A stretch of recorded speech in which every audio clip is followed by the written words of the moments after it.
langsung aja Pak ya. Iya, iya. Pertama terkait perbedaan antara substansi kebijakan dan mekanisme pengelolaan di BTA 1971 dan di BTA 2023 ini dalam konteks peningkatan efektivitas dan pengawasan serta fasilitas perdagangan dan perlindungan masyarakat di perbatasan. Ya. Yang mau saya sampaikan dulu, kalau terkait BTA yang lama, ya kita bandingkan dulu BTA yang lama dulu. Kan tidak secara spesifik ya di BTA ya, tidak secara spesifik menjelaskan tentang trade mana yang akan menjadi acuan dan panduan, tapi dia lebih pada kebutuhan-kebutuhan pokok, kemudian pada biji-biji tambang, kemudian untuk barang-barang yang lintas batas lah ya maksudnya ya, yang itu dia tidak spesifik menjelaskan. Itu bisa ke dalam konteks aktualnya karena dia masih spesifiknya skala besar.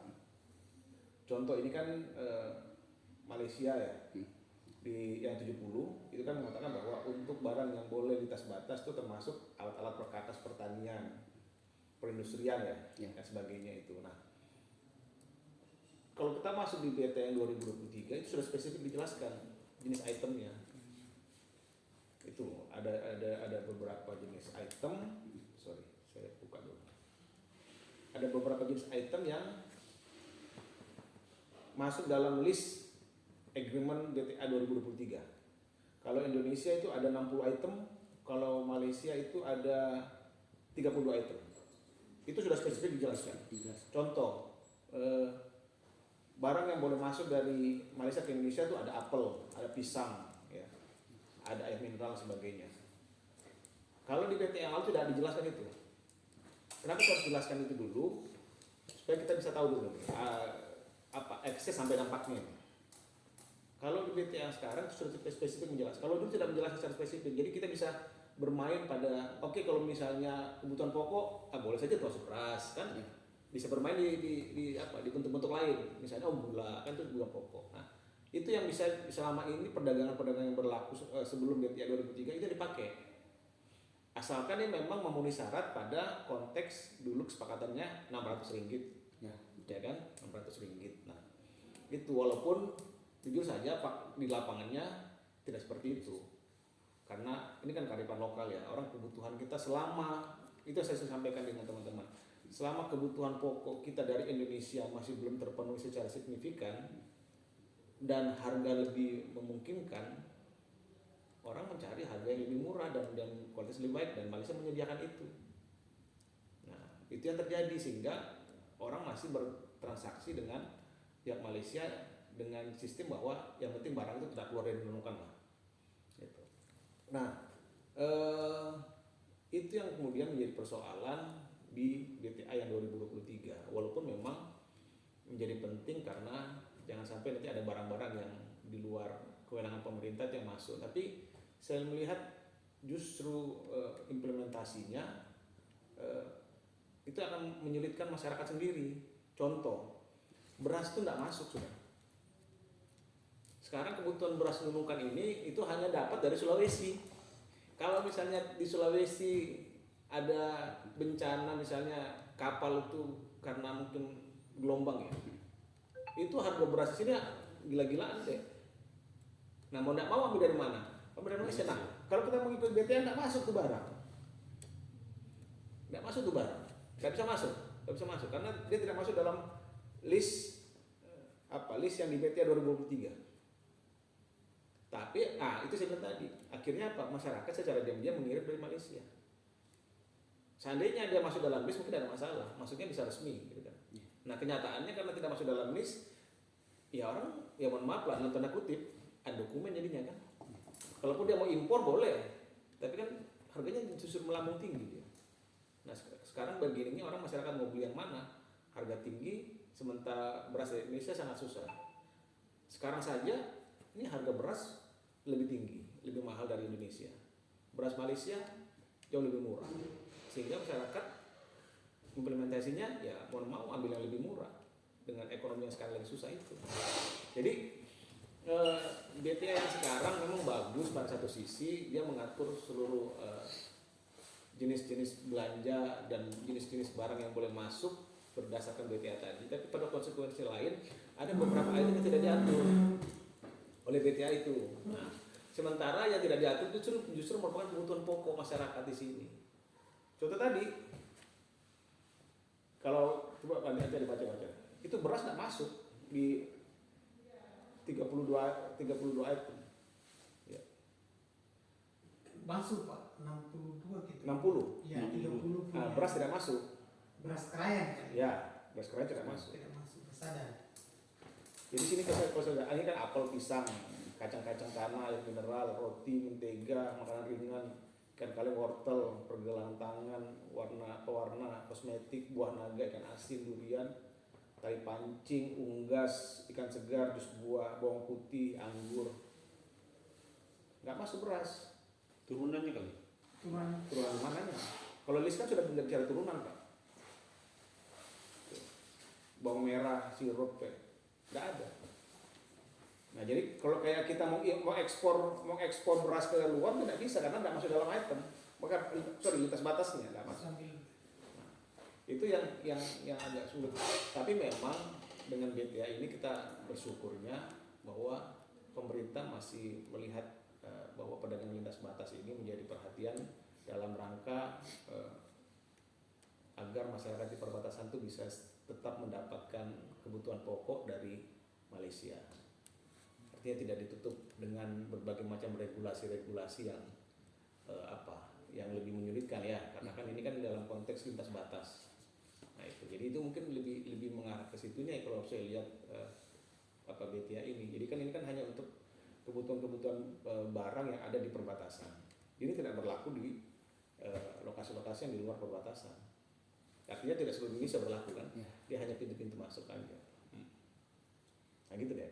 Itu udah dijelaskan tadi Pak terkait BTA 1971, terus untuk BTA 2023-nya ini hambatan dan tantangan yang dihadapi dalam implementasi untuk BTA 2023. Hambatannya tadi itu, jadi tidak semua jenis barang yang dibutuhkan oleh masyarakat itu tersedia di BTA, di list BTA 2023. Nanti adik baca lah kebutuhan pokok. Nah, itu masalahnya. Kemudian kalau kita menggunakan konsep BTA 2000 yang 1970 itu lebih fleksibel pada jenis-jenis barang secara umum. Artinya kita bisa bermain di turunannya bahwa misalnya dia produksi pertanian atau industri, kita bisa bermain pada item-item lain yang penting dia tidak masuk dalam kelompok-kelompok di luar industri atau pertanian. Nah kalau yang sekarang ini dia sudah terdaftar. Nah ini juga yang sebenarnya akan menyebabkan mohon maaf pada oknum-oknum tertentu akan mengatur di perjalanan barang itu. Jadi karena tidak masuk dalam, contoh lah, misalnya dia tidak masuk dalam list yang 60 itu, bisa saja oknum tertentu mengatakan, nggak boleh masuk ini, karena barangnya nggak masuk dalam list, masuk dalam daftar ya, dalam daftar. Nah, karena barang itu sudah masuk, ya tentu akan menyebabkan ekonomi biaya tinggi lagi, kos lagi tambahan untuk mengurus pembiayaan administrasi di perbatasan, karena barang itu tidak masuk dalam daftar list yang 60 atau yang 32 tadi. Nah itu menjadi persoalannya.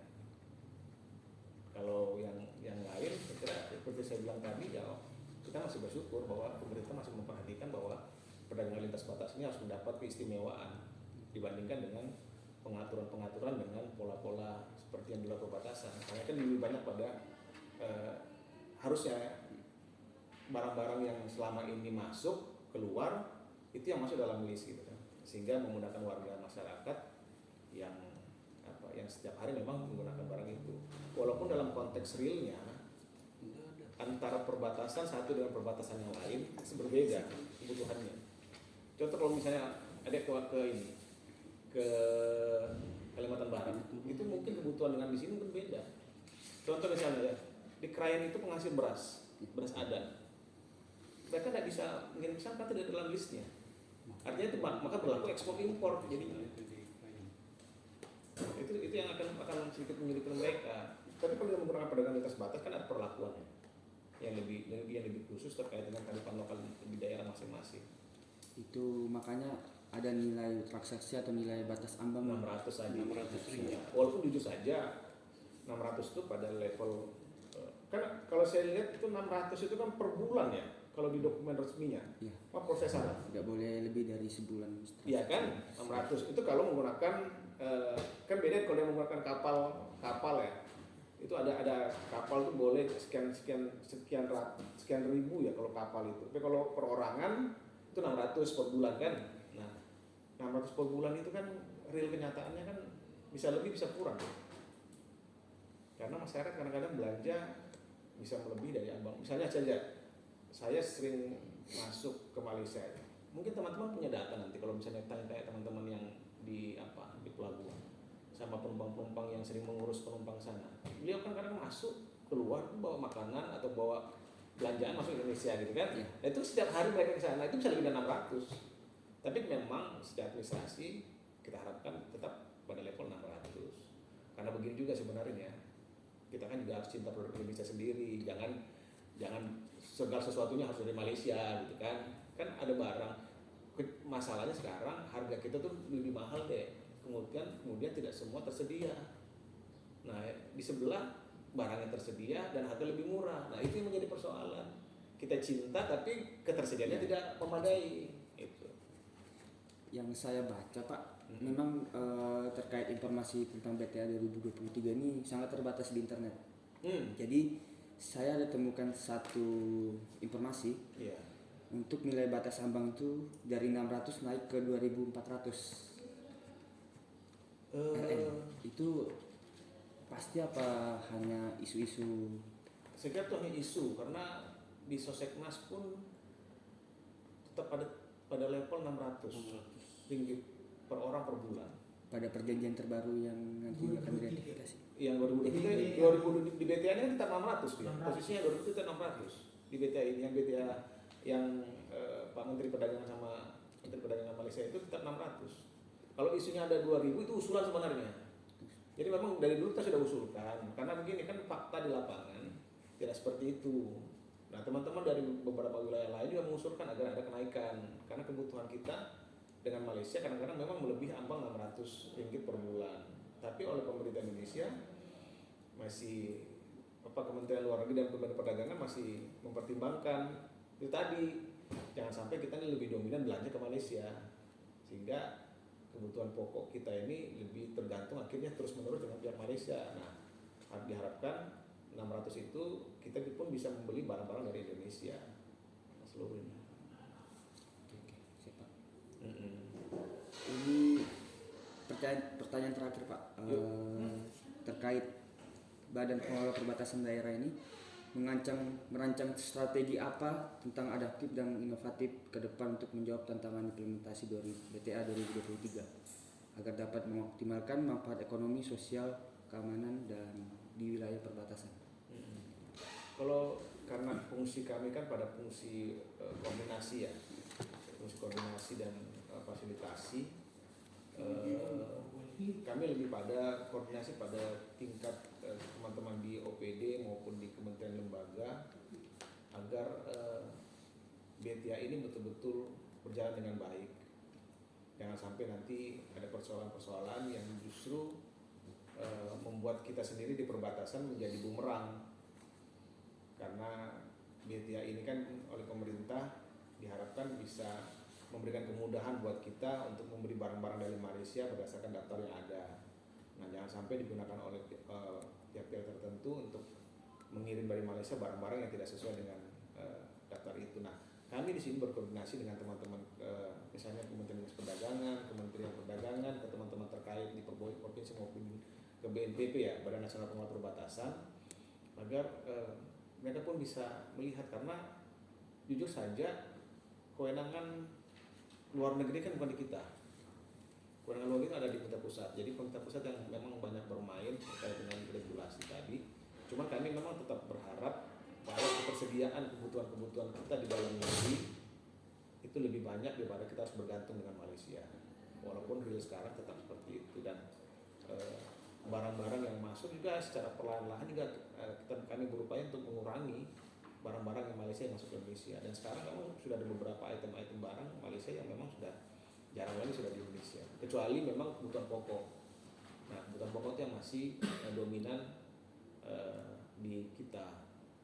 Tinggal nanti ada bisa berdasar ke teman-teman dinas perdagangan untuk melihat sampai sejauh mana tugas dinas perdagangan melihat persoalan ini di tingkat pasar. Apakah mereka melakukan intervensi gitu kan, ataukah ada regulasi yang dibuat secara kabupaten bahwa barang Malaysia ini bagaimana perlakuannya. Nah, itu nanti bisa ditanyakan ke teman-teman dinas perdagangan. Tapi kalau kami hanya pada tingkat kita mengkoordinasikan bahwa oh inilah kondisi yang di lapangan, oh ini yang terjadi keluhan masyarakat di lapangan. Nah, itu kami sampaikan baik ke kementerian maupun ke BNPB maupun ke provinsi. Pada tingkat-tingkat pertemuan lah kami menyampaikan persoalan itu. Ya. Oke, kalau begitu nanti saya cantumkan beberapa keterangan di sini Pak. Ya. Dan Nanti kalau misalnya ada apa-apa, diam aja. Telepon saya tetap Pak Freddy boleh. siap-siap Pak.